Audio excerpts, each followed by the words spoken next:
What up, everybody? I'm your host, JP, and this is my co-host, Josh. Hey, everybody. And welcome back to another episode of the Filmbros podcast.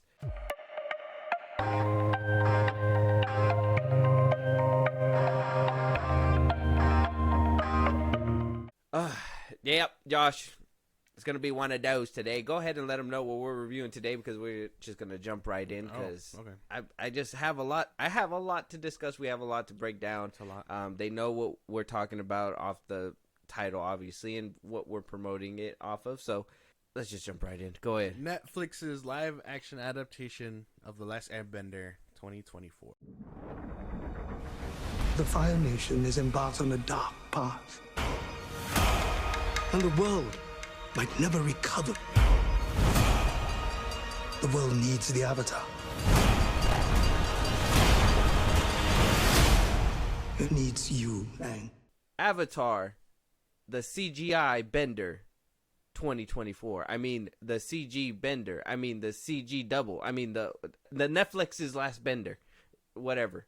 Something. Oh, that one sounded kind of weird. That last one. That one didn't work. That one sounded a little weird. Okay. That one But anyway, Netflix's Avatar the Last Airbender came out a couple weeks ago. Yeah. Not the best reviews. No. But at least we know that a lot of people watched. I mean, on the 4 days that it was released, 22.2 million views in 4 days. So I'm pretty sure that's going to equal wide ocean. So at this point, either you've seen it or you haven't. Yeah. And there's a good chunk of you guys that's seen it. And it's kind of like you hate it because it's not the same. It's too different. And then you have other people that hate it for other reasons. I don't know. I mean, we could start off with our initial thoughts. What were your thoughts when you walked into the show? And then when you were done with the show, how'd you feel? Well, I put this off. You know, I didn't want to start watching it. It wasn't like on my radar. Like I seen it, and I was like, I have a mixed bag of feelings about it. Because I like the cartoon, and I started rewatching Legend of Korra way before I started this one, and I was like, man, it's gonna be really interesting to see how it all kind of shakes out. So I wasn't expecting much, and then like going in, I knew things were gonna change and all that. We'll talk about those changes and whatnot, but coming out, I don't know. Like I don't think it's as bad as people say it is, but at the same time, I know it's not the best thing ever. I don't think it deserves the hate that it's getting, but it doesn't deserve much praise for anything else, really. Yeah, when Netflix slaps its name on there, it's not always a good sign for me. It's very rare when something has Netflix on it, and I'm like, ooh, you know? Yeah. I know you saw One Punch. One Piece. One Piece. There you go. Sorry for butchering it. I'm not an anime fan. I'm sorry, but I know a lot of people were talking about that one, and they were super excited. So that kind of left me with a little bit of optimism. Now I'm never gonna see that One Piece show because I'm not a fan. You showed me a little clip of it, him using the stretchy powers, and I was like, okay, I'm with this a little bit. I could get behind them trying to do The Last Airbender once I heard that they were gonna do that. And as things were rolling out, we saw little clips here and there. I mean, I told you like that one of the clips that you showed me, I think you were telling me about the boulder. When I finally saw that clip, I was like, fuck the boulder. Look at the dude that's playing the character. He's over here, like his prosthetics look weird. Very low budget, in my opinion. The way that his makeup looked, and the earth bending and all that. I mean, we'll probably touch up on it in a little bit, but after all, like I wouldn't say from like 1 to 10 on enthusiasm towards this show. When I was walking into it, I have to say it was like at a good 5, only because I seen the cartoon, and I was like, I'm curious what they're gonna do. I knew it wasn't gonna be completely the same, but in my head, I was like, well, they can't go too different because you have the Korra story, and then also whatever they're trying to weave over there at Avatar Studios, they're trying to weave more animated shows throughout the timeline. I'm assuming they're gonna stray the same, so it could just be, you know, parallel to each other, right? Kind of, sort of, I guess. Watched it, came out like, I mean, it's not as bad as people say it is, but really laughable. I laughed a little bit. There was a few scenes I laughed at. There's a few things that I do and kind of like about the show, but other things I was like, man, you guys just changed this completely, and it doesn't make any sense. It doesn't make any sense why you would do that. Now, we obviously shredded M. Night Shyamalan apart because of his adaptation back in, 2013, I think it was? Yeah, something like that. 2012, 2013, because he changed a lot of things. Ong and that whole, you have to have fire around you for you to bend fire. Only the most powerful can. I honestly, you know what? I keep it a buck. I thought that little part of the mythos in that, just to go a little bit and give it that praise, I thought that mythos was pretty cool. Only like the most powerful can bend air, like the elements out of the thin air, basically. Like they can actually take it out from themselves, and like the lower benders need like already lit fire or something. Oh. You know what I mean? Imagine taking the time, like taking the time to light a fire. Yeah, that'd be hilarious. It'd be insane. So you gotta like carry a little lamp around you, and whenever it's time to fire bend, you just crack it. It's like in case of emergency, crack lamp. Exactly. So this show, by the end of it, I mean, I honestly was, as soon as I finished it, I was ready to come into this booth and just start talking about it, because I would, by the end of it, I was just like, well, do we even care if there's a season 2 or a season 3? Like, it kind of feels like if Netflix would have put this out before that M. Night Shyamalan version, you'd probably be looking at this a little bit sideways. This is an improvement from that. Yeah. Wait, a little bit more to the material, but you would have easily been like, this is nothing like what you wanted at all. Oh yeah, because there's quite a bit of changes in the show that I would imagine would piss off people. But that's the thing about adaptations and whatnot. You just got to expect a little bit of different stuff to change for story and things like that. But some of the story elements I thought didn't work. Like, there was a lot of things that they changed up that I thought was very dumb. Yeah. And it was just for the sake of changing it so they can be different. Honestly. And some of it just didn't work out. Some of it did. And some stuff they kept the same, but for most of it, the stuff that they did change, I think it was a lot more negative impacting than positive. Yeah. Yeah. I want us to kind of break down what we're going to, give the show a rating, break down how we usually do. And then afterwards, as a little bonus, I wanted to go through IGN's list, because they were they were very kind and gave us everything that they changed from the show from the cartoon to the show. And so I want us to talk about that as, a little bit after, a little bit later on. But whatever you can think of that they changed off top that really bothered you, I want you to bring that up when we get to that point, so we can discuss what was very blatant to even the fans that maybe haven't even seen it in a couple of years and didn't really brush up on it, and it was kind of like, well, what the fuck? These are memorable key moments that people kind of thought of. I think one of them that you brought up to me was the first Avatar that he talks to is Roku, right? Yeah. And that was a big WTF moment in and itself. So first things first, obviously we're going to go down how we usually do. Avatar the Last Airbender on Rotten Tomatoes has a 59% critic score. It's rotten. Has a green splat. A 75% audience score with a nice little popcorn bucket. Do you agree? Do you disagree? Yeah, I can see this. This one actually sounds pretty spot on. I think critics will probably have a big problem with it, and then audiences, like I said, I was expecting more of a split, but I think it makes sense that if this is your first introduction to like the franchise or whatever, this could be like something new. But if you're a fan, it could totally like turn you off, So I understand. I don't even know. I can't say that I can.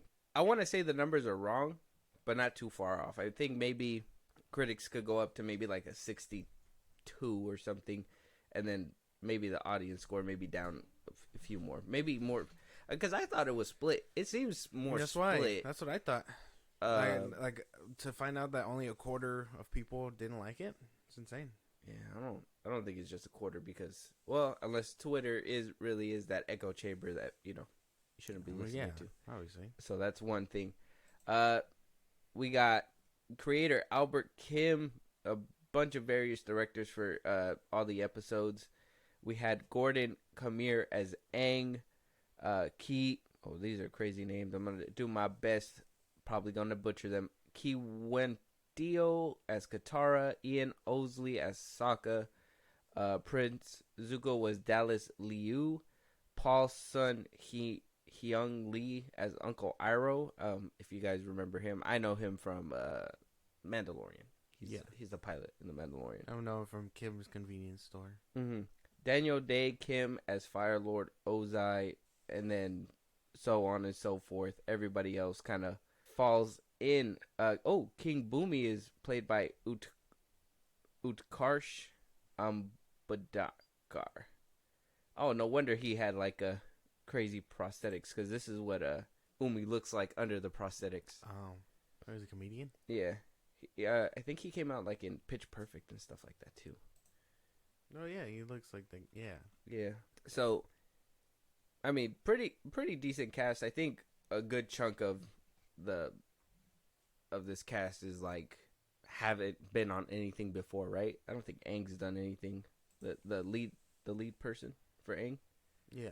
Oh, he was in The Stand, Lost in Space, 2 Sentence Horror Stories. Yeah, I've never seen him in any of these things. So, yeah, everybody's fairly new into this cast. What do you think about the character, Josh, and what they brought to the table? I think I did tell you that a good chunk of these people, the actors, they were too unseasoned. So I don't think this was a writing problem for like their characters, but it felt more like the performances just lacked. And you never really hear that. You always hear like, oh, the actor did what best he could with the writing. Well, no, here the writing was fine, but you got actors that couldn't deliver the lines right. Because I think Uncle Iroh and Zuko were probably like the most outstanding ones, and I don't know what it is, but I think Fire Lord Ozai too. Ozai, okay, yeah, because Katara, Sokka, and then Aang, their chemistry worked, but again, individually, like shaky for everybody. Yeah, it was insane how. Like, hopefully, if there is a season 2, they work on that, because it felt like their deliveries were just so like terrible. Yeah, a lot of the way that when they were supposed to be angry, they just didn't come off that way. Yeah, they were reading like very monotone, and it just throws you off. For the most part, I think everyone kind of did what they could, but I think for lack of experience, they suffered. I think so too. I think Aang was probably like the one that was given his all, in my opinion. Sokka too. I think you're right. I think when Sokka was talking with like the princess towards the end, I think when he was talking to what's her name, Suki? Yeah. Right? When he was talking to Suki, I think he was fine. I think it was the dynamic between the three that bothered me. Aang, Katara, and Sokka. Yeah. I think them three, it felt forced. Like they needed to be forced to be friends. Yeah. Like there wasn't really much there. They don't look like people that hang out outside the job, you know? Basically. But I think everyone else kind of did fine. Like Suki, like I believed her for the most part. Again, I think most of the Fire Lord actors did well for the time that we saw Azula. I was rocking with her actress too. I just think the main three being like very shaky really throws it off, which is like insane, because again, they're your main three. Mm-hmm. These are the characters that we're gonna be following throughout the whole show. I ain't gonna cap, son. Yeah. Suki, her performance was really solid, but once that makeup came off, I forgot everything, bro. Yeah, apparently that's like everyone was just like, I was just like, oh, it was insane. Who's that? Yeah, that's why it was insane. That was such a weird like thing, because everybody was saying the same thing. But anyway. Oh, wait, no. You don't just glide over that. You concur? Yes. Yeah, because even I was like, what the fuck? Yeah. Like, You just, under there? Yeah, you were hiding that, bro. Like, You should have probably kept the makeup on. Now I'm not even paying attention to nothing else. yeah. I mean, it was just like, when did she come back on screen? Come back. I don't want to hear and then fucking, she does that, and then she's gone. It's like, how dare you guys? That was crazy. But yeah, I think for the most part, everyone kind of tried to do their own thing. Because even, like, bro, the Ozai and Iroh, probably the most seasoned actors there. Yeah. And they did, like, solid. Really solid. 100%. Honestly, they sold that shit. And so Iroh and who played Zuko, man, Zuko, surprisingly the standout. Like, I don't like how he could get sassy though, bro. I thought that shit was funny. I thought that shit was funny. I think it's funny too, but there's times where he's just like, yeah, like where he's like, so he saw ice where ice wasn't supposed to be there. Like, yeah, like he was getting a little zesty with it. Yeah, like I thought that shit was hilarious. Everyone was making fun of that shit too. Where he's like, oh, we getting sassy. Where he's like, you let the Avatar go. He ran. Like, I know. I was like, there was that one where he just kind of like yelled, and I was just like, yeah, man. But I think that portrays a little bit more because I don't think Zuko go like that, like in the cartoon, right? Mm-mm. I kind of feel like that kind of shows his vulnerability a little bit more. That he's able to, kind of, in a way, like not completely lose his shit, but kind of just channel it into a different way of expressing himself. Yeah. You know what I'm saying? So. Well, yeah, because I mean, I would have seen it as like ego. You know what I mean? Mm-hmm. Like he doesn't care about who he's talking to that way or whatever, except Iroh.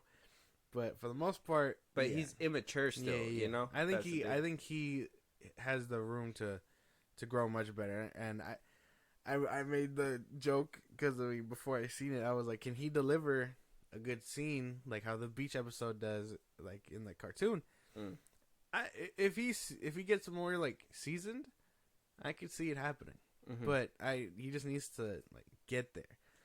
But for the most part, everyone else did fine in the show. Can't really complain too much. And then those three, the main ones were like lackluster.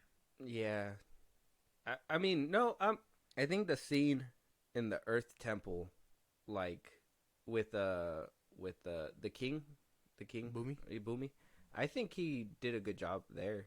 I think he delivered some lines pretty decently there. Oh, Boomy. Or you're talking about Aang? Aang. Oh, Aang with Boomy. Okay, yeah. Okay. When he was delivering that one scene. He was trying. You could tell, but it just... I think lack of experience. I think that's the thing, is that you could tell he was trying. And that's where I was like, okay, like, you're doing good, but you're trying to. You just got to sell it. Yeah. Don't tell me about it, just sell it. Yeah, you know? just do the thing. Mm-hmm. I think even Sokka and Katara had like decent moments together, like without Aang. And we honestly, the thing about this show too is the way they did the story. So we got a lot more characters in this season than what we got in two seasons, right? Over there at with the cartoon, because I think a good chunk of these didn't show up until like the second season. Boomy was there, obviously. Jet was there for a second, which was him. Mm-hmm. No, everyone that shows up is a key player in not book the one. owl. The owl comes out that the one second shows season. up second season when they're in the like library or whatever. Yeah. Oh, sorry. Spoilers, by the way, guys. It's on the tag too. Kyoshi had a whole like bigger part here. Mm-hmm. And I understand she's probably like a fan favorite. I don't understand how. I guess in her book she kicks ass, but I mean, she did do something crazy in the show. that's why She moved the whole fucking continent. yeah. But that's the thing. Like everyone was kind of just like, I didn't understand that. I guess that's another big change. It was just like they can embody the Avatar for a second, you know, because of their spirit. Mm. I don't really understand that either. That, and supposedly in order to access the Avatar state, you got to be at shrines or something like that. To talk to them specifically, Mhm. you got to be at a shrine. You got to go to a checkpoint. Yeah, and I thought, I told you, I thought that was dumb. Because once you enter the Avatar state, you should be able to do that. Yeah. Like, no problem. Like, that, I'm Yeah, gonna save it. I'm gonna save it for another, for later down the line, because I don't want to jump the gun either. But what Aang does to talk to Roku, bullshit. I find that such bullshit. Oh, really? Mm-hmm. But I don't want to dig too deep into that right now. Okay. So, character-wise, though, I mean, I think anybody else? no. For the most part, everyone kind of did fine. Yeah, I didn't have an issue. I thought she was a badass. The bounty hunter. She was cool. Like, okay. Mm-hmm. Thought she was pretty decent. Who else? There was somebody else.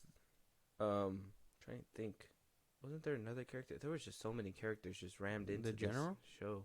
Oh yeah, the one that was like, what's his name? Zhao? No. Oh yeah, General Zhao or something like that. That's his name, General Zhao. Something like that. Oh, the Conqueror. Mm-hmm. That he wanted to be called the Conqueror. Yeah. It was funny because there was an interview where he basically said, I was going to interview for what he thought was James Cameron's Avatar to be, a blue alien. What the fuck? And he wound up being cast in Netflix's Avatar the Last Airbender. So he was just like, well, what the heck? So that's just a little funny coincidence. What the fuck? But I guess he got it like mixed up. But him, I thought he did really good. 100%. And he's actually a seasoned actor too. Oh yeah, Ken Leung, Commander Zhao. He did good. Yeah, he did He good. did do good. He did. I can't believe I forgot about him, but he did do really good. You forgot about the main villain, Zuko's enemy or whatever. Yeah, I think he did pretty awesome. Even like that last episode too, when he was acting around inexperienced actors. That's when I felt like it was when he was like talking to Aang and stuff like that. That's where I was just like, oh, this is kind of kiddish. Like he's just trying to be nice to Aang for what. But there was other than that, I think he did really solid in this season 2. So I mean, character wise, I guess there's that world building. Now this kind of falls in that whole shrine and obviously the lore that comes with Avatar. That's one thing, is the whole checkpoint stuff. Like, oh, you got to be somewhere in order to access this Avatar state, which kind of leads him to be able to, one, break into the Fire Nation temple and get help and be captured. And, the thing is that this show didn't flow as if it was happening in the same world that we grew up with, right? With the animated one. Well, yeah, because they changed the rules. Mm-hmm. The being able to talk to other avatars in their shrines doesn't make sense. I found that so dumb. The fact that like he breaks into the Fire Nation to talk to Roku, and it's like, oh, okay, so it's that easy for him. How are we supposed to expect the struggle when he, season 3 rolls around, if they ever get there? They changed Sozin's Comet. That's not a thing. They changed Aang's whole motivation. They changed a lot of stuff. Zuko changed Zuko and his little origin. For world building wise, you can tell that they had to take liberties to make this thing their own. But again, I just think they're dumb changes. A good chunk of them. Mm-hmm. There's a few of them that are pretty not worth even changing.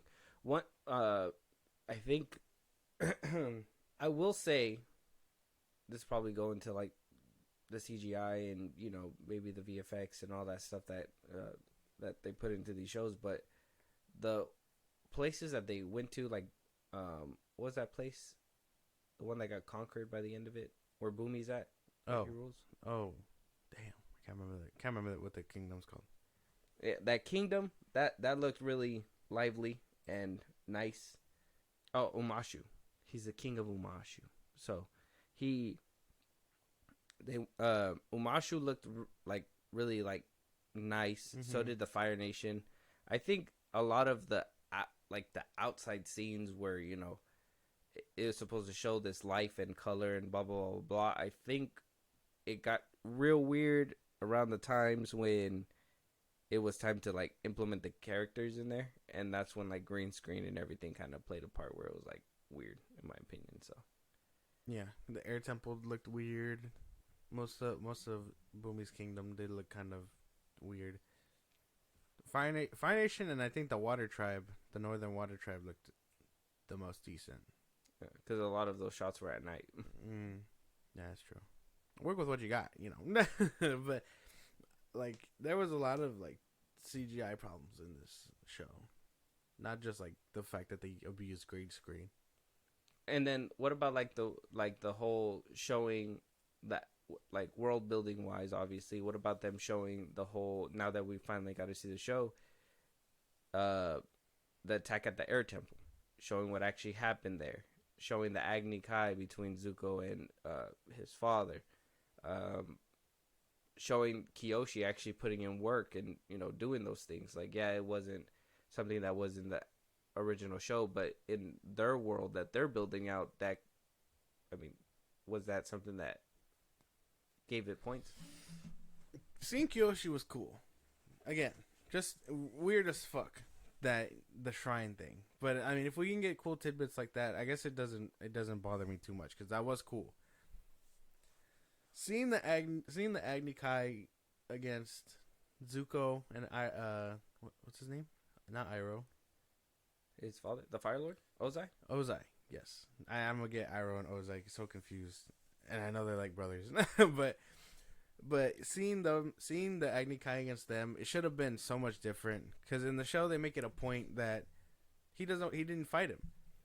He wasn't that he was too afraid to like strike back or whatever, and so when he burns him, it shoves the point further that he's weak.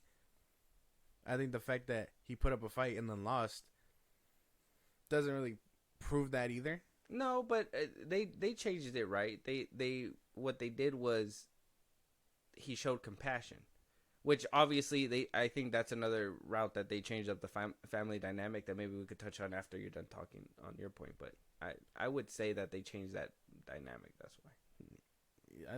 I think either way though, like the forces of which he was subject to his exile, it was a weird change, because it's like we already know he's meant to be struggling or whatever, and if he's more compassionate, it would have been more of a point to be like, oh, just stick to the point of he's not gonna fight back.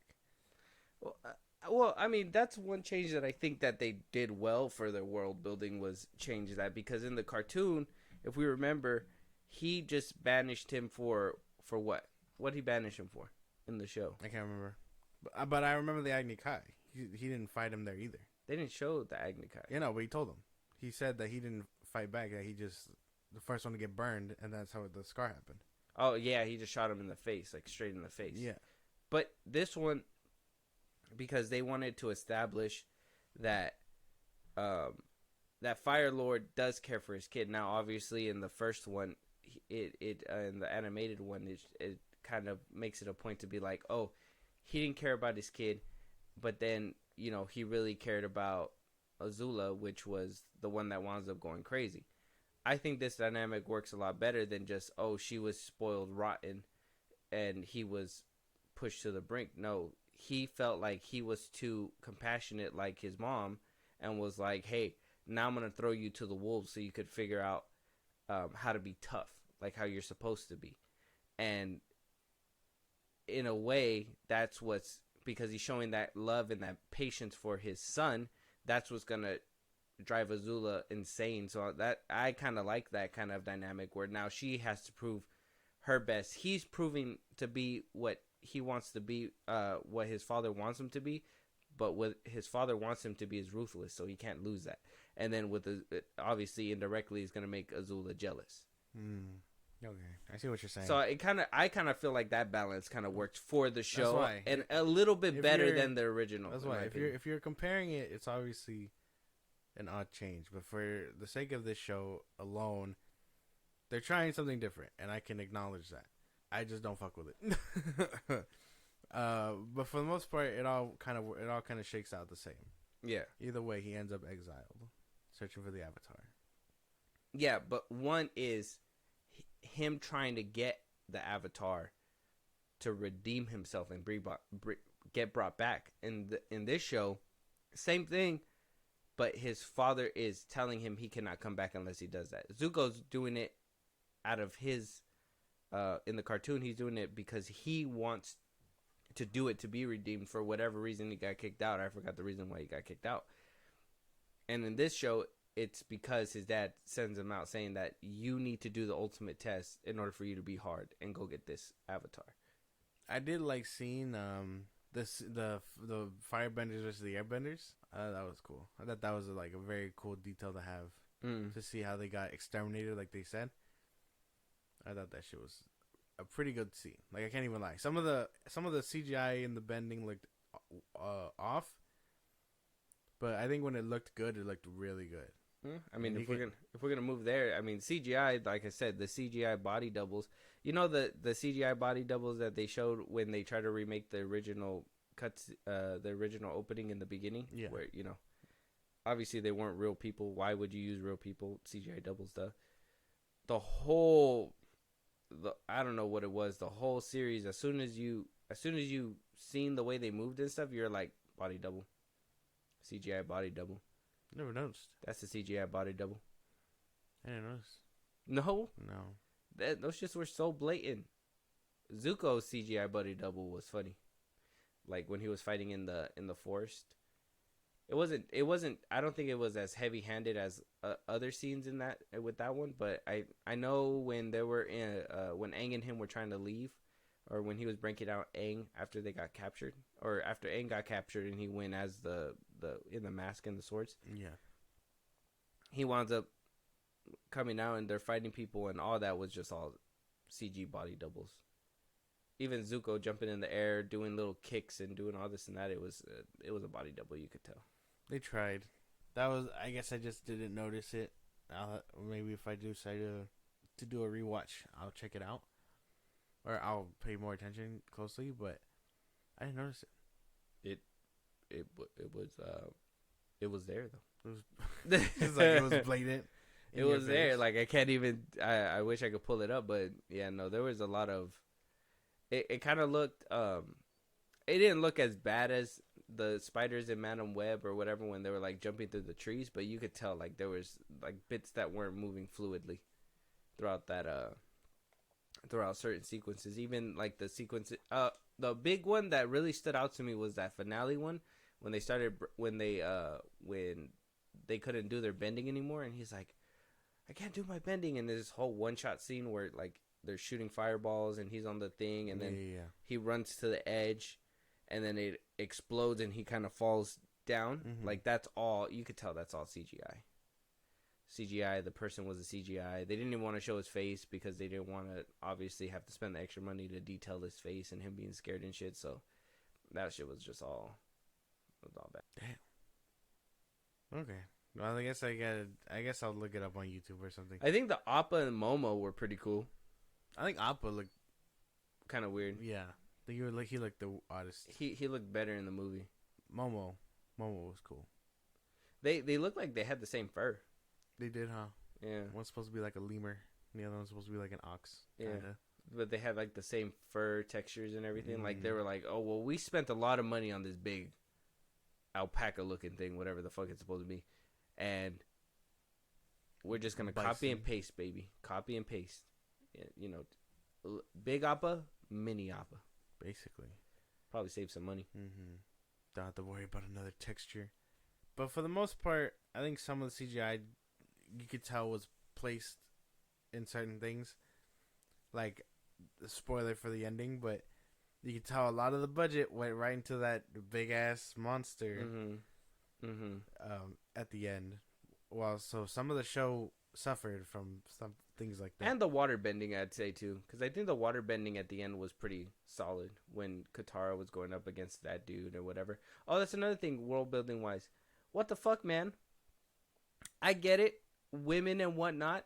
In the original cartoon, they weren't like, oh no, women just heal. Is that what they did in the original cartoon? I don't think so. That's not what they did. They weren't like, oh yeah, women are just to heal. And then Katara does all this stuff to prove, you know, she does all this fighting and everything. And he's still like, no. Doesn't even train her. But how she could become this powerful person, self-taught, She self-taught herself. Mary Sue. No, I'm playing on the last part. But for the most part, like she's like, oh, I self-taught, and then goes on further. Doesn't teach her. Doesn't even show any kind of like anything towards it. They have this big boss girl moment, like, let us help, and all the women are just standing there like, yeah, we're here to help, right? And then like, get this, cherry on the fucking top of the fucking icing cake, whatever the fuck, he offers her, not giving two fucks about anything. He was all about no women, right? And then at the end, oh, you showed a lot of heart, you should probably help me teach. It's like, was that just a moment that you guys wanted to set up just to be like, so she could turn it away and be like, nah, I'm gonna do my own thing, and then just walk away? God. Like, that shit was stupid. That shit was dumb to me. That was the dumbest change that I've seen, because in the cartoon they bicker. She proves herself. I think the king is the one that kind of is like, oh, we're gonna get you trained. You showed that you could do it. We're gonna train you. She gets that training. And then they go into battle, and then they fight. And then by the end of it, obviously, she's offered the position, yeah. But then by then, it's off the merit that, you know, she learned from them. She was taught a lot of their ways, and then, you know, was able to make that decision a little bit more thoroughly. But with the context of this show, she didn't learn shit. So that means that she just learned everything on her own. And what the fuck? Aang didn't even learn waterbending. That was a big thing. Aang didn't even learn waterbending. He didn't know. They didn't really... I was supposed to learn waterbending. We're supposed to go to another tribe and learn waterbending. Then doesn't learn the thing he's supposed to. That just goes to show the big hole in the plot where it's like, there's no sense of urgency because they took out Susan's Comet.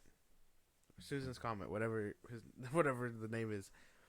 Because that's what pushes Aang to go there and learn. But now he has to do it because his friend said that he could.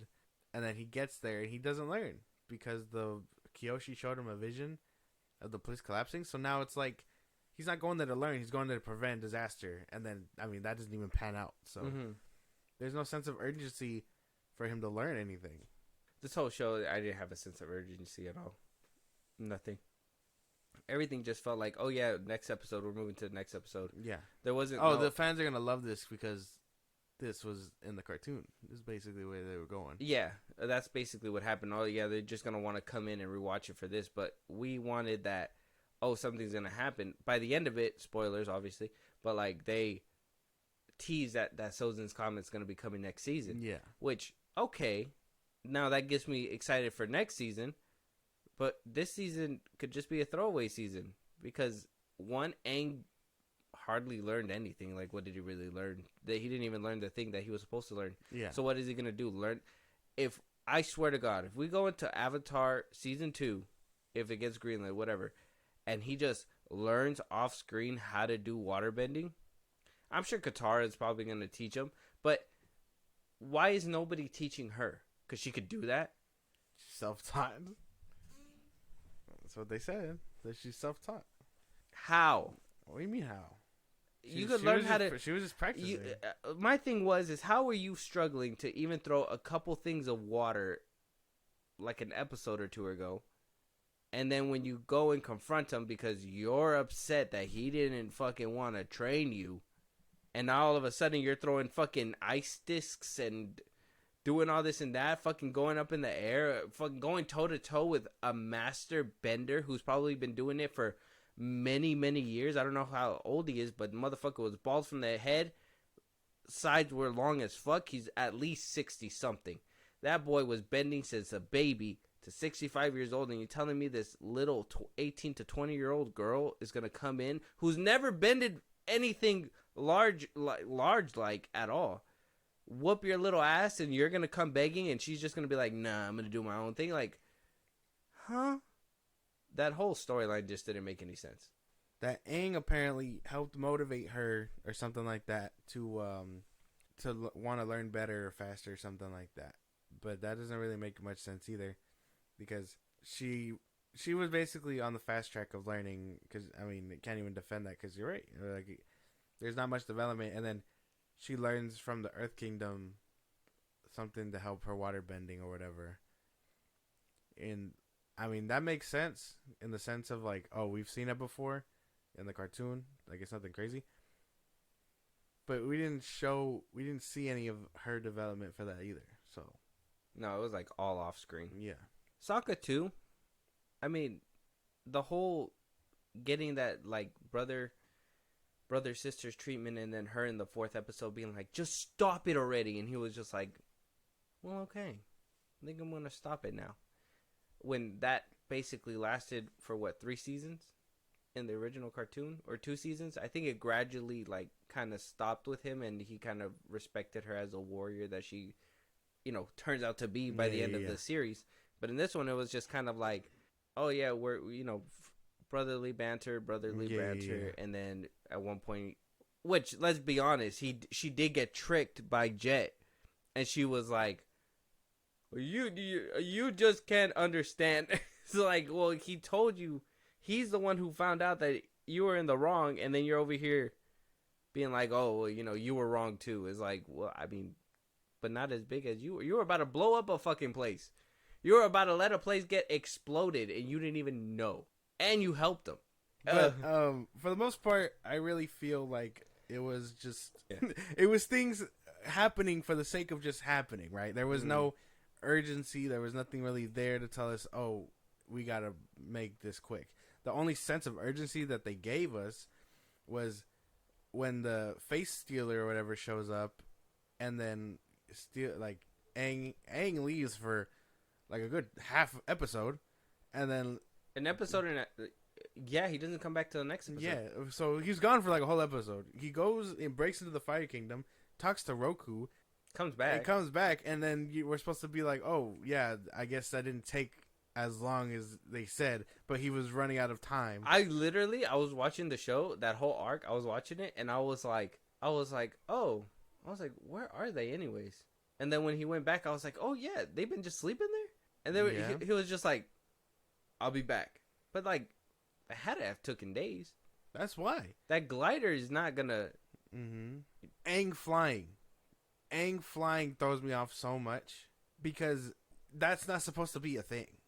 Isn't that what he does? No, he doesn't fly. He floats. He'll like glide down. No. Well, yeah, gliding and flying, full on flying, are 2 different things. Okay, because like he'll use his glider and he'll fly with the glider. No, he was flying like Superman in the first episode. The first episode, he was coming down the building. No, he was like flying for a cool second. He was gliding off building tops to the bottom. No, he was flying. I'm telling you, he was like flying. He was carrying himself with the wind. I don't. No, man, he was like flying. He was flying, and that's not supposed to be a thing till Zahir does it in Korra. Who's Zahir? From Legend of Korra. Did you watch that one? Yeah, I did, but I you know what? Maybe I haven't seen it in so long. From season 3, he's the big bad or whatever. He's the one that tries to poison Korra. Oh, the one with the third eye. No. Oh. He becomes an airbender. He tries to poison Korra because he's like, oh, the Avatar shouldn't exist or some bullshit like that. And he learns to fly because he lets go of his attachments or something like that. So he learns how to fly. Fly like Superman fly. Yeah. And this is supposed to be the first time an Airbender has been able to do that. And now we're finding out that they could just do it all along. Or Aang can do it, I guess. Well, maybe this is a different show. Remember, that's why. They changed a lot already. It's not supposed to be a thing. And so it bothers me the fact that we see it. And it's like, well, why would... That's not supposed to be a thing. From a comparison perspective. But from itself perspective... I thought it was dumb. Oh. It's still dumb. I appreciated it. I thought it was cool that he was able to just float down. Use the air. My thing is that... How do you think they were able to recreate the whole air bubble and going into the... How the fuck did he like... how the fuck he glide all the way to the Fire Nation? Yeah. That was my thing. It would have made sense if he like took Appa. It's a wind current. Or he just pushes himself up. Or, hear me out, farting creates air that you can, bend. So he just fart every He's so just often? his own gas tank. That's gross. He just eats a bunch of like protein and beans and shit, and he just yeah. He's like, oh. It Like, smells so bad. He blows it in front of him. He's just like, it smells so bad, but I'm flying. Like, you know? And then eventually you get used to it. Nah, man, no. That's not. Unless you eat something real nasty. Then it's like, oh. No. You just hope that he doesn't do number 2 in the air. He takes a gamble on a fart and loses. Just for the airspeed. He's like, man. oh, all on brown. I need a boost. Ugh. All on brown. But yeah, no. I think those certain aspects were really dumb because it's like that. How the fuck is that happening? I don't know, but I thought that was weird. And then yeah, he goes over there. He talks to Roku. Roku tells him, "Hey man, the face stealer. We fucking hate this guy. I tried to kill him so long ago." And then he goes back. He saves his friends, and his friends are just A-okay after that. Yeah, they were just sleeping there. That was the only sense of urgency throughout the entire show. And even then, it didn't feel urgent because he spends a whole episode in the Fire Nation just chopping it up. Mm-hmm. Yeah, no. A couple changes here that just didn't make any sense. I will say the bending was good, though. I like the bending. I like the beginning when the dude, like, put his hand in the dirt and it came up. And he, like, shot it. And the firebenders. That was cool. In the clip, the whole ball thing looked weird, but on TV it looked good. Oh, okay. And then, you know, the whole thing crumbling, and I think the airbending looks solid. I didn't like, you know what bothered me in the city, because I distinctly remember when they used the train cart things, you need earthbenders to fucking move that shit. Yeah. It just glided, man. That shit just went places, bro. That shit irritated me. Because I remember distinctly, like, in the show, they would have people pushing it as you go along. You know what I mean? Yeah. Boomy knowing Aang outright was an interesting choice. Because he's old and senile, but he remembers him. Well, you would remember your friend. In the cartoon, he doesn't remember him like that. Your friend. Well, yeah, but I mean, why not? Why wouldn't? Oh, well, yeah, because isn't he a lot older? That's why he's supposed to be old and senile, and then it takes him a minute to remember him. Him fighting him was supposed to be like oh, you're an intruder or something like that, and then he's like, whoa, stop fighting me, we're friends. I'm just saying, there's not a lot of, like, it would be dumb to forget, and you being the king too, and I understand being old and senile, but at the same time, it's like, how many people got an arrow on their head? You know they all died. And on top of that, he looks like somebody you used to know. It just makes sense. You can't be a dumbass king. He's old. Well, he had dumbass moments. He spits out tea that he specifically ordered because he didn't want the thing that he ordered in it. That's little things. That's being dumb at little things that, you know, are meaningless. But as a ruler and a king, you got to be more, you know. But the fact is that he fights him, and then he's like, oh, you got to learn that the Avatar has to make tough decisions. Oh yeah, that suicide by Rock thing was crazy. I was like, oh, this is how you're gonna teach a lesson. You're gonna let it crush me. It's like, you couldn't teach him in a different way. Yeah. Could have crushed his friends. Like, you are your friends. Pick one. Yeah, right? Weird. He's just like, I know these are gonna kill me. It's okay. The cabbage guy. I know a lot of people were making fun of that, but that's such a small part compared to the whole thing. So it was a fun little nod. Seeing Jet and the bandits or whatever they were called was cool. Oh yeah, the bandits were cool. Mm-hmm. I like the whole kicking ass in the forest thing. The bending was pretty solid.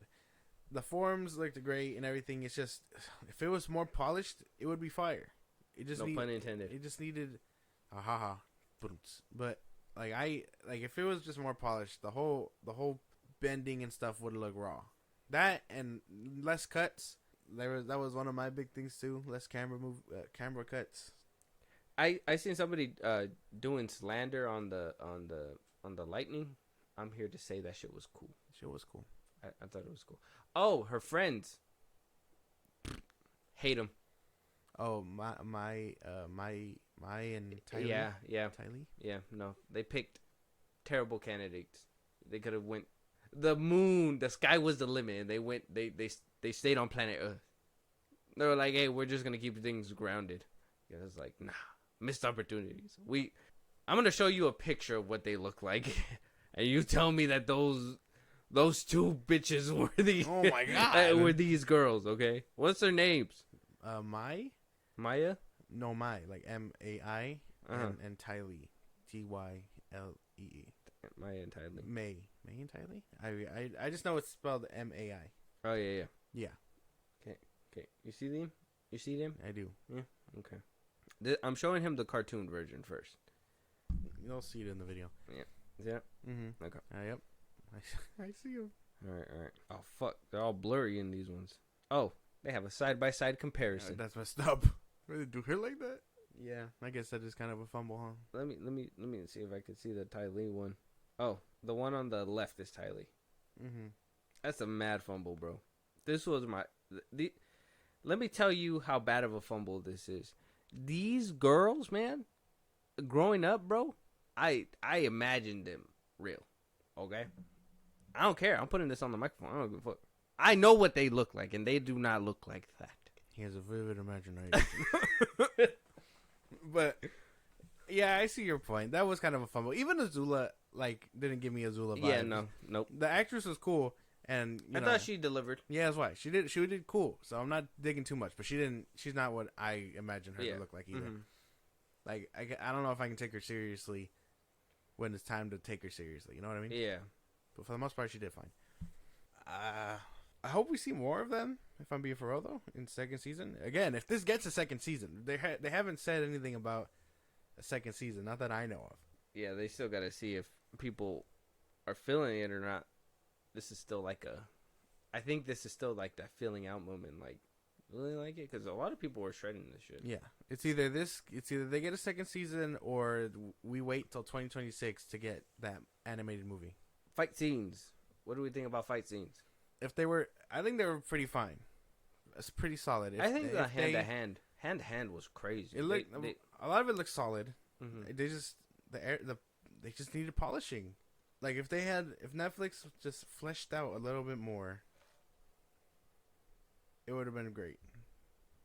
The bending and all that stuff. Mm-hmm. That's like my biggest gripe, because the hand to hand did go hard, mm-hmm. but then they bend and some of it looked good, some of it didn't, and I knew from the get go. I told you this, that fire bending and air bending were gonna look the rawest, and then water and earth suffered. I don't know what it was. I like water. Water looked cool. I didn't think so. I think earth and water looked bad. I think water looked fire. Earth in some scenes looked really good, and other scenes not really. And then most of the time I was upset that they would just kind of do boulders. I thought they were going to do more like, you know how like they'll clamp hands with it, they'll grab your feet and all that stuff.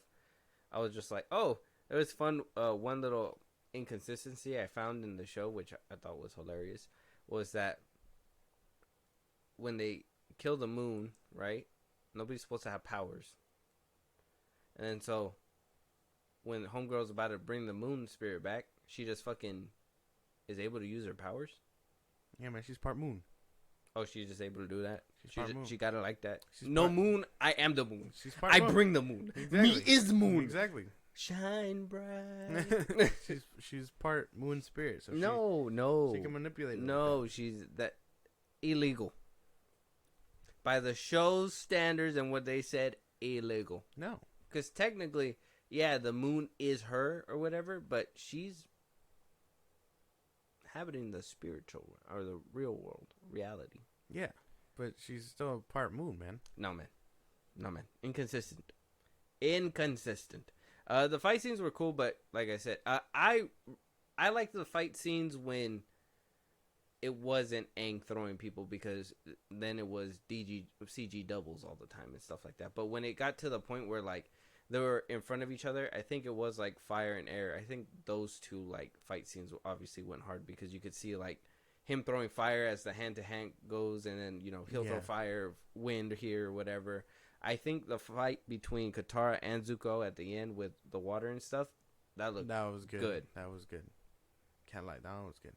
Even her fighting the master too, that shit looked really good too. A little bit too much cuts in some scenes, but then digi doubles, obviously you would see that too. And then what's another standout one?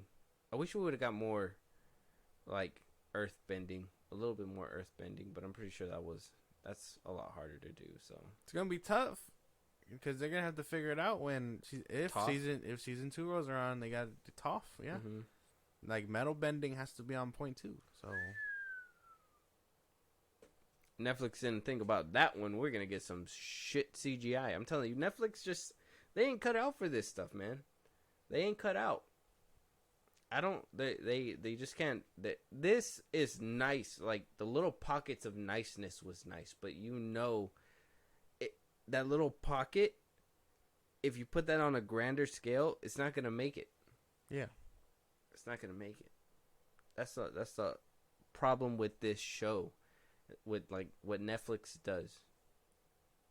Because then you'll put money into bullshit ass movies and these other shows that don't deserve it.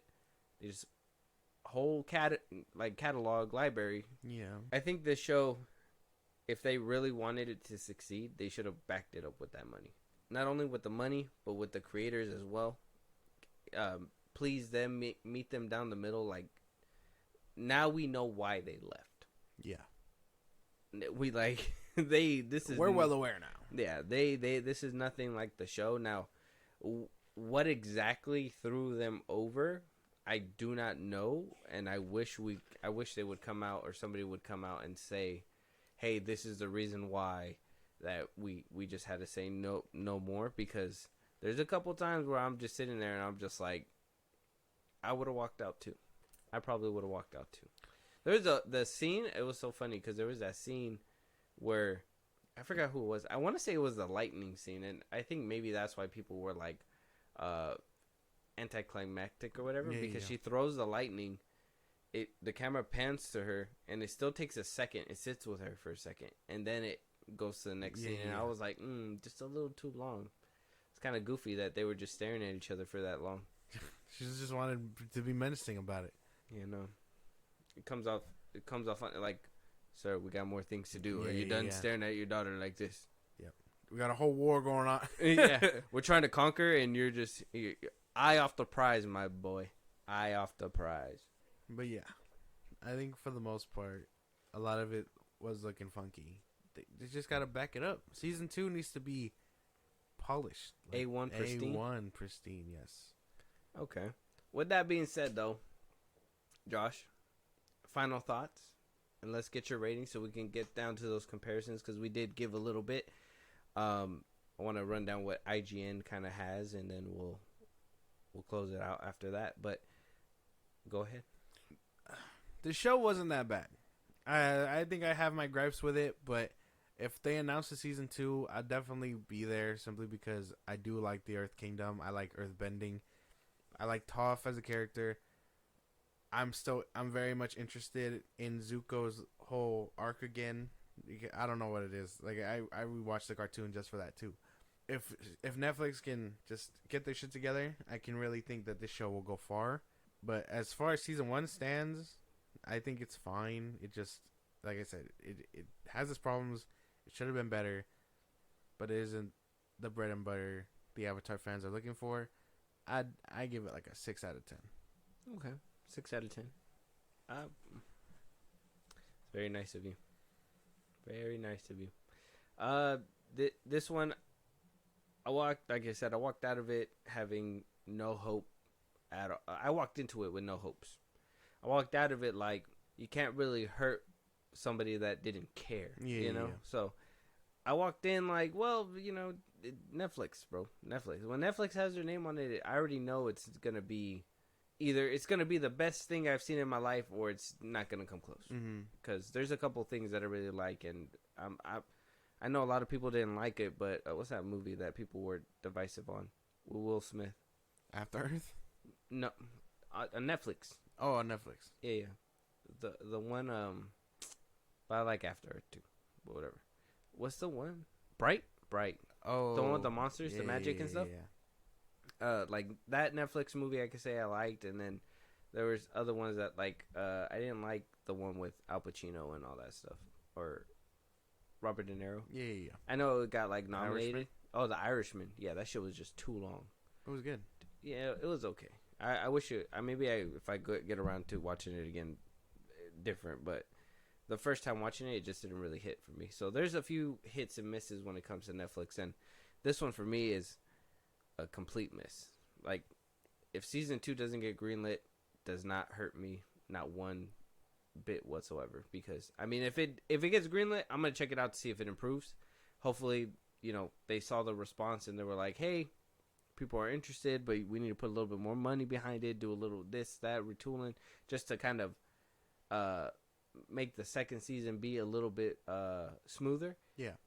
I'll check it out just to see if that happens. This first season, like I said, the Zuko, Uncle Iroh, how he's able to deliver his lines, that actor who plays Uncle Iroh, it just makes me think, like, why didn't you want to make him like the Mandalorian's go-to instead of Cara Dune a long time ago? You know what I mean? Because he has chops and he could have probably delivered some crazy stuff in a couple of scenes, so there's a few good things in the show that I can honestly be like, well, cool. But then the rest of it's just kind of like, well, the dialogue's kind of These people aren't delivering their lines really well. You have some hard-hitting scenes. The airbending solid, don't get me wrong, but let's get to that middle point. We came from a movie that didn't get the bending right, mixed up everything basically about that movie is just a completely different creation than Avatar. This one at least stuck a little bit more to the roots, so I can give it that. After everything, it's just an average show. I don't think it's a bad thing. I don't think it's the best thing. I would give it a 5. I give it right down the middle. No need to give it I think a 6 means that it did something better, or like made you feel like you're gonna be rewatching it anytime soon. This one I'm not rewatching anytime soon. I'm not rewatching it anytime soon, but there's interest for a second season. Okay, just to see if it improves, like me, or you. If it doesn't improve and it stays in this state, will you still watch it? Yeah, no. Yeah, me neither. Probably not. If it improves, I'll watch it. Exactly. They just gotta get better at that shit.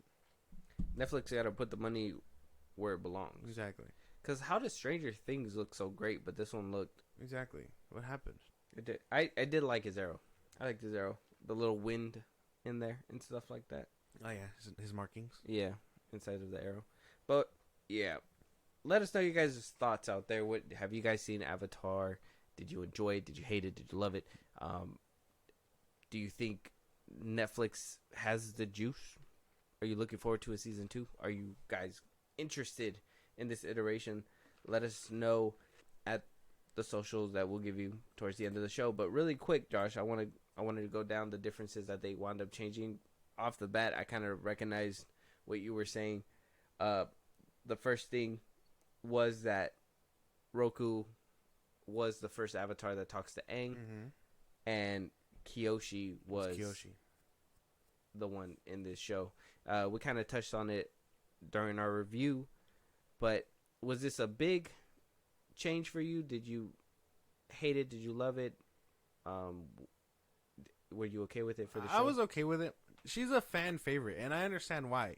In the show, they hype her up as this like massive warrior, and that's what we got. Like, she's like the fearless warrior. She has like Korra's attitude, but like Earthbender.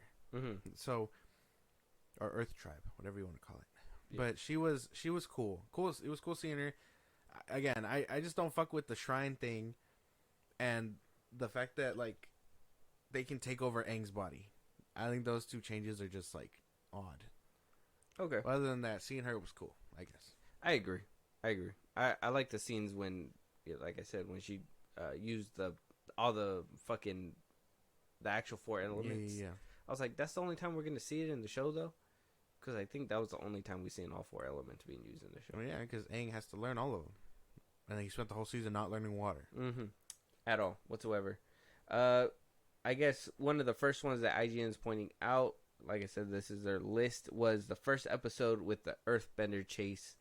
It says, Aang, the original Last Airbender, started at the South Pole with Katara and Sokka discovering the frozen Aang, but the Netflix show stars On a far different note, it begins 100 years before the events of the original show as an unnamed Earthbender soldier desperately tries to fight his way out of the Fire Nation capital with what he believes are Fire Lords Sozin's secret plans to attack the Earth Kingdom.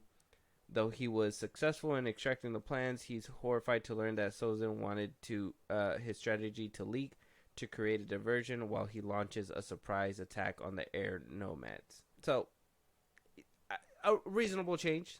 This is something that needed to happen. Yeah. I don't mind this change. I think this, set the tone for the show. Yeah. Like, we're going to see some things that we didn't see, and that means that we're going to also get rid of some other scenes that we seen, but I thought this scene was cool. The fight kind of took me by surprise because I didn't think Netflix had the balls to open that way, but I was like, okay, we started off running and then it kind of went to a sluggish. Can't be mad at this one. I think it was a good way to start the show. Be like, oh, this is what you can expect from everything. Could it have been false hopes? Probably, but I think it worked. Yeah. Let us know if it what was it called? If it was a bait. Did you guys nibble on the bait? Yeah. Genocide of the Air Nomads. Loved it. That shit was cool. Loved it. It was cool to see the air and the fire going at it, and actually seeing why. Because even Sozin said, he was like, what did he say? He was like, on a different night, you guys would have won us because these people are meant to counter fire. They made it a thing to tell it in the show, and I really liked them showing that they defended themselves the best they could, but obviously the comet was the issue. No, that was good. It was a sick ass scene. Very good. Aang stealing Zuko's Avatar notebook. When Aang breaks out of the cell in the Fire Nation ship, he sneaks into Zuko's quarters and finds a notebook filled with research on various past avatars. Aang steals the notebook to learn more about the avatars and the locations. So that's one thing they switched, right? Is how he knew to speak to them and whatnot. That's how he's going to know about the checkpoints and be able to talk to the other ancestors, is with the well-documented notebook of Zuko, who took the liberty to document every single checkpoint. Basically. I guess... What a plot device. Yeah. Can't be mad at it because it does help the plot or whatever. But again, you could have just not had that. So it is what he could have just been able to talk to them, right? Exactly. Well, there you go. Aang's new emotional anchor. At the end of the first episode, the trio visit the ruins at the Southern Air Temple. Aang is distraught and overcome the sadness over the loss of the Air Nomads, and he begins to involuntarily channel the destructive power of the Avatar state. When this happens in the episode 3 of the cartoon, the Southern Air Temple, Katara helps Aang snap out of it by sharing her own personal story of loss and telling him that she and Sakura are a family now. In the Netflix, Aang's memory of his kind-hearted master that brings him back to Earth.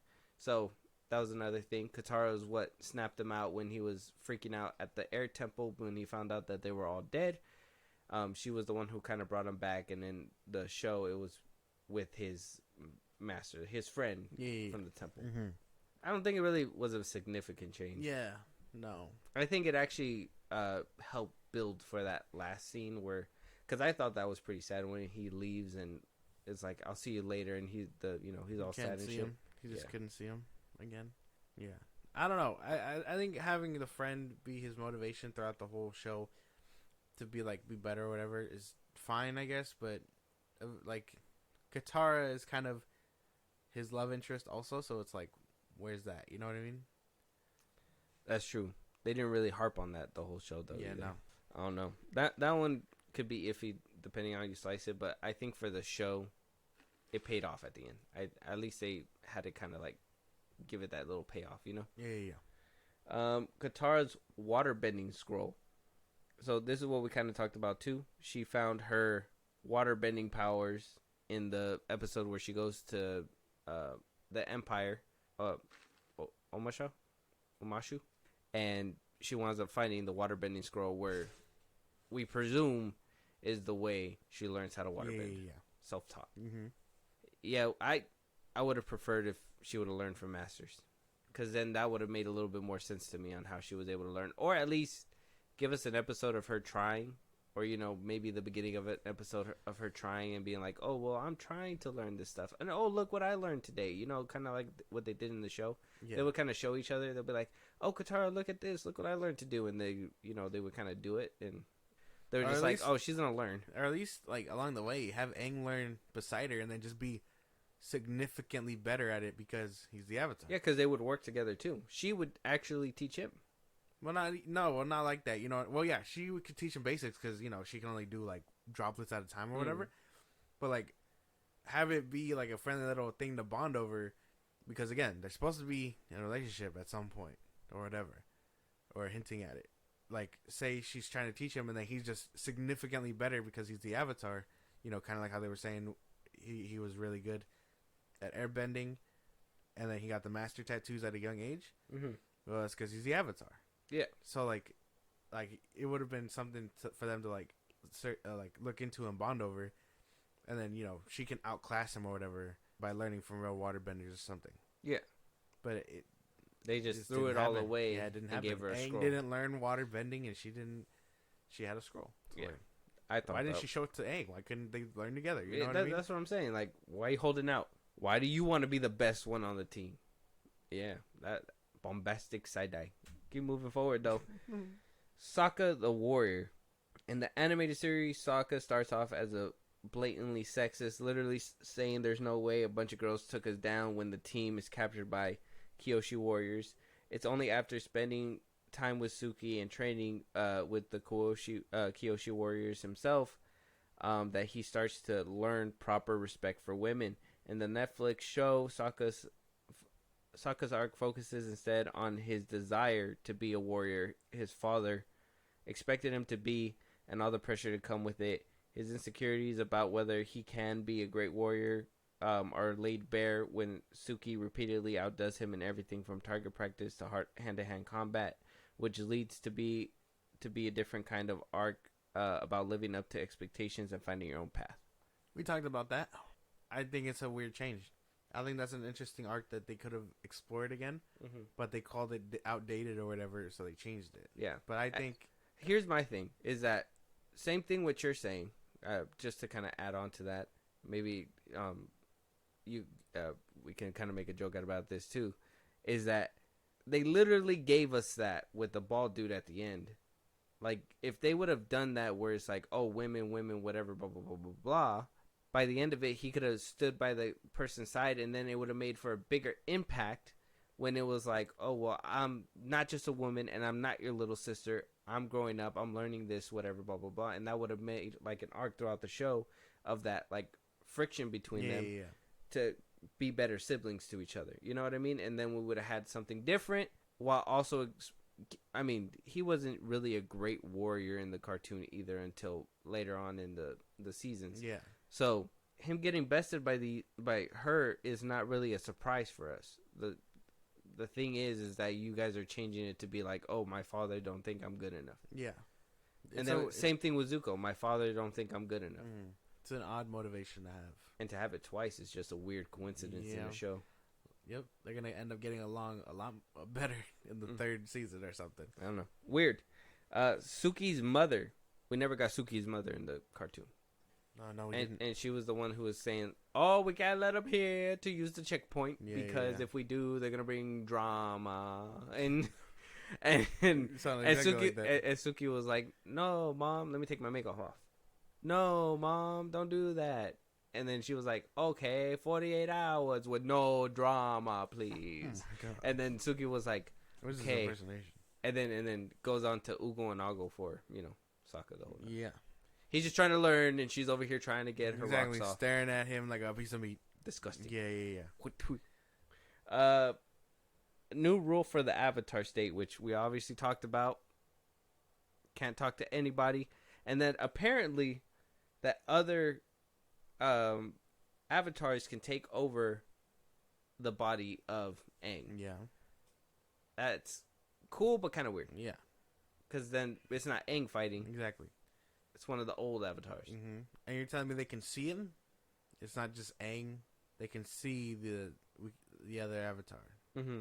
Like, so imagine being these people, and you're just like, holy shit, it's Kiyoshi. You know, like it's not. How'd you come back? Yeah, it's not this little boy. It's an old ass woman, or Roku or something. It's like a fucked up version of personality disorder. It's like you But it did look cool. take over your whole body. It looked cool. I just wish it wasn't a thing. That is another thing. Aang doesn't learn waterbending. We talked about it. Yeah. He does not learn He waterbending. doesn't learn bonding. There's not much to it. I think that's dumb.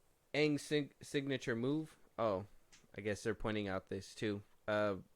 Just that he does it in the show instead of it being how it is in the opening scene. Oh, an intro. Yeah. That's kind of all right. They just Yeah, nitpicking it. Yeah, that's kind of a nitpick, but Yeah, why didn't you put it in the intro? Commander Zhao's secret helper. Oh yeah, nobody helps Commander Zhao. He usually does it on his own, but he's an independent man. yeah, but she's doing this. You know what I just remembered? It was so dumb, dude. Since we were just talking about the intro, hearing Katara's grandmother or tribe leader Say the whole thing. say the intro, bro, I was so like, I was dumb. I was like, you're just gonna speech it word for word for these children, bar for bar. Oh, yeah. Like, I was like, oh, that's so dumb. but that's when the Fire Nation attacked. Big cement. Imagine this, kids. Cinematic pan into a valley. You remember the cartoon? This is exactly like that. Like, so dumb, dude. I thought that was dumb. They give us a whole different way of kind of like introducing it just to regurgitate the original way in the show. And I was just like, so what was the point of the digi doubles and all that stuff if you guys are gonna give us the same thing verbatim? We didn't need her. We didn't need her to say that shit canonically anyway. Go ahead. Keep going. We got Azula's Azula's her working with the Earthbenders and stuff. Yeah. It was an okay change. It wasn't really bad. She just lured him in. Yeah, the ones that she lured in to kind of help out, which I seen her in the show too. When I first seen her, I was just like, wait, that she's supposed to be playing the Fire Lord's daughter, and then it wound up being double agent. Big reveal. I was like, that's pretty cool because it shows that she's ruthless and she'll do anything for her father's approval. I wonder how she faked earthbending. She was like, I'm gonna bring barbecue home. I guess. Yeah. I thought that was pretty cool when they would just when he would just be like, yeah, you're dead. And they're just like, oh, It was insane. bacon bits. You're like, someone cooking bacon? I ain't cooking bodies. Chef, go get these guys. Really bad. The new Umashu players.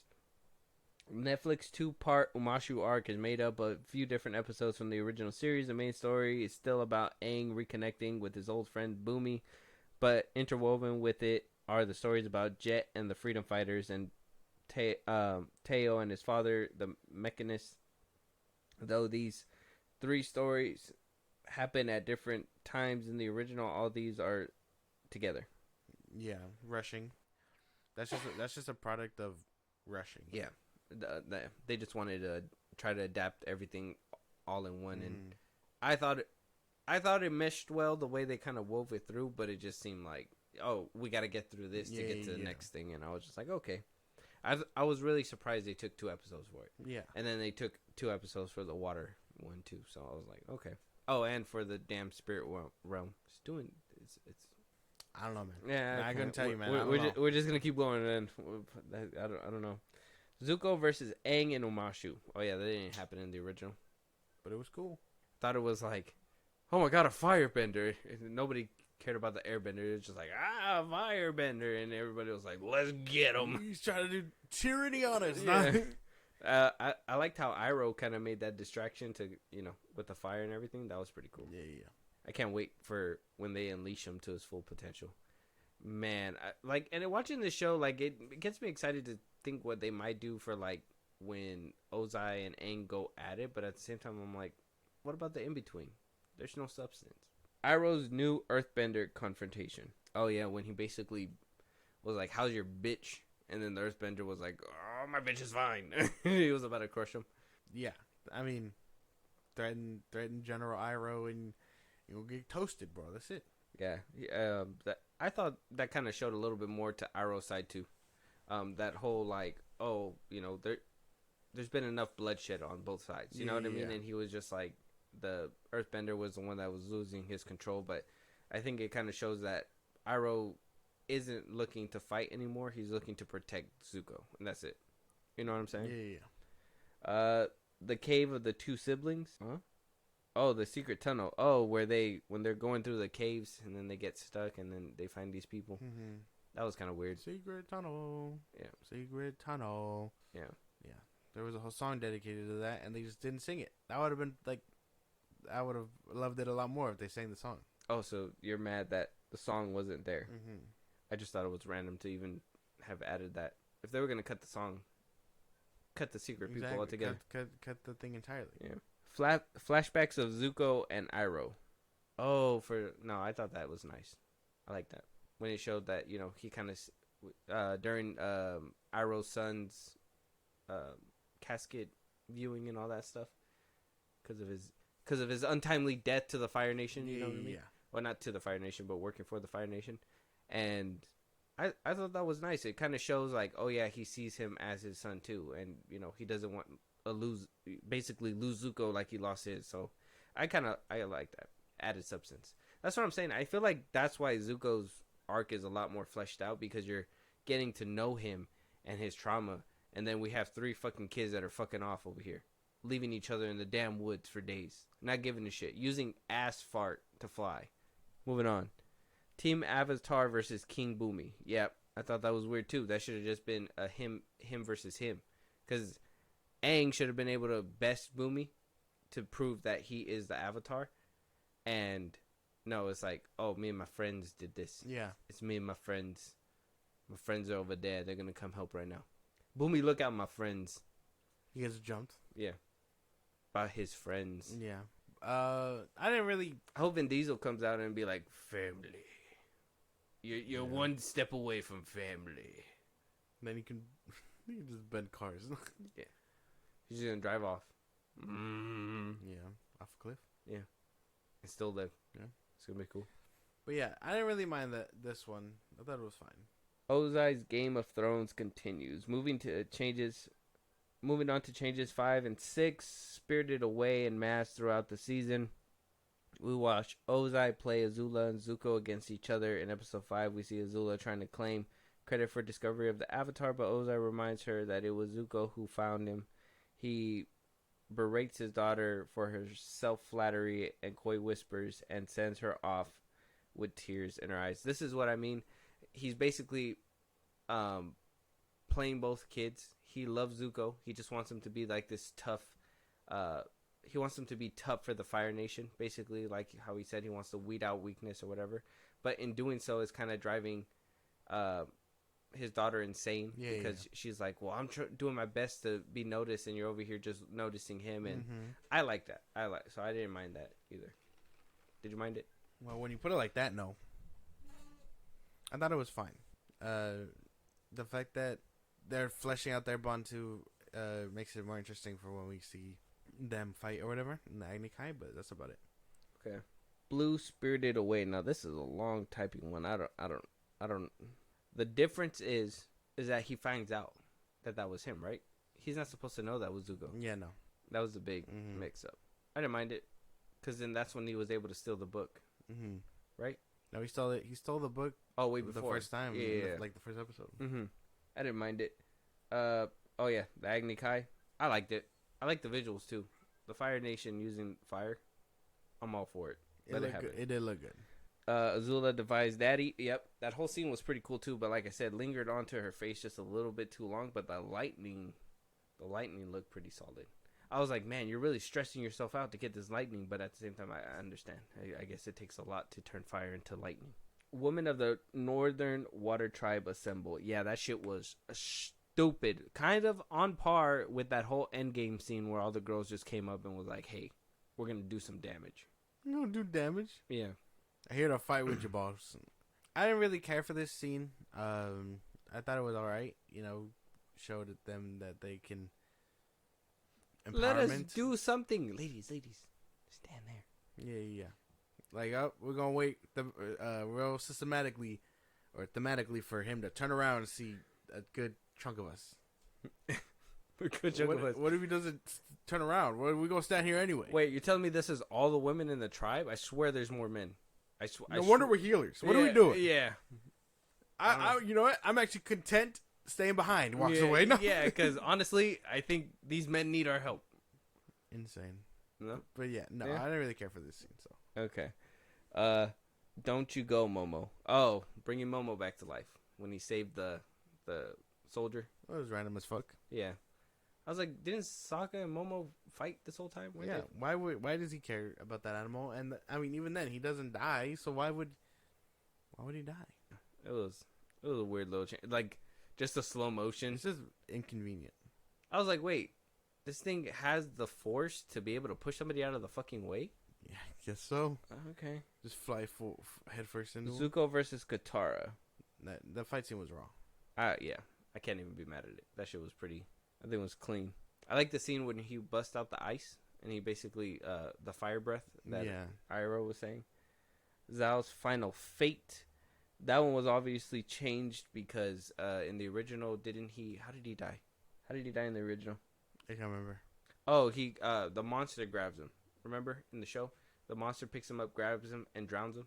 And in this one, Zuko just chases him down. Or he runs away. Oh, yeah. I think I know what you're saying. Yeah. Yeah, in the cartoon, the monster, the one that pops up to help, is...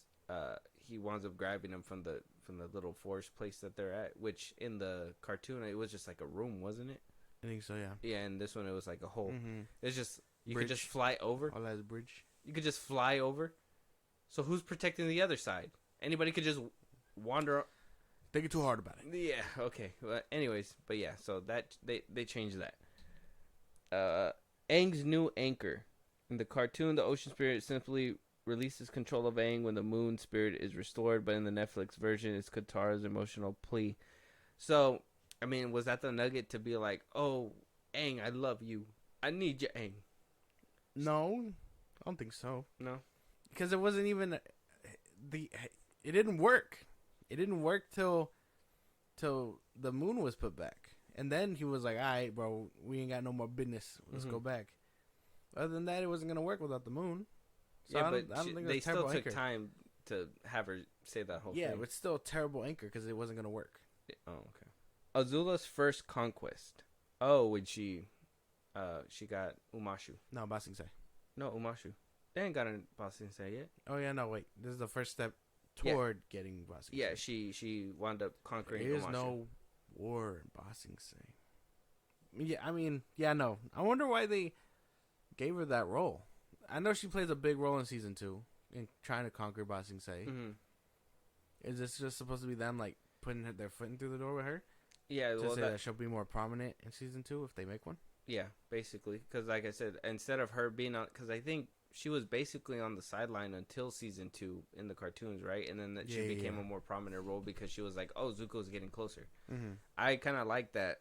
She's kind of neck and neck with him. Like she's climbing the ranks, trying to do what she can in this show. So seeing that, I was like, okay, it's only natural for her. If they would have been somebody else and she would have still been that brat by the end, I would have been like, well, that doesn't make any sense because she's supposed to be the brat towards the end of the season. Yeah. And when she loses her mind. So for her to push herself to this point, get to this point, and then eventually feel belittled, it's going to be, because he's probably going to be like, oh, you got a Mashu? Pfft, big deal. It is what it is. Yeah, it's like another Tuesday for me. And then she'll be like, well, why didn't you do it then, Daddy? And he's going to be like, get out of here. Oh my God. Yeah, it's going to be. Yeah, it's going to country. be a whole thing. And yeah, that's it. Damn. I felt like there was more. There's probably more, but that's probably, I mean, IGN even nitpicked a couple times, so, I mean. But with that being said, let us know if you guys seen anything else. Did IGN miss anything? What do you guys think about the changes? Did you hate them? Did you love them? Watch the show, get your opinion, form your opinion for yourself, and stop listening to all these people that just want to drag shit.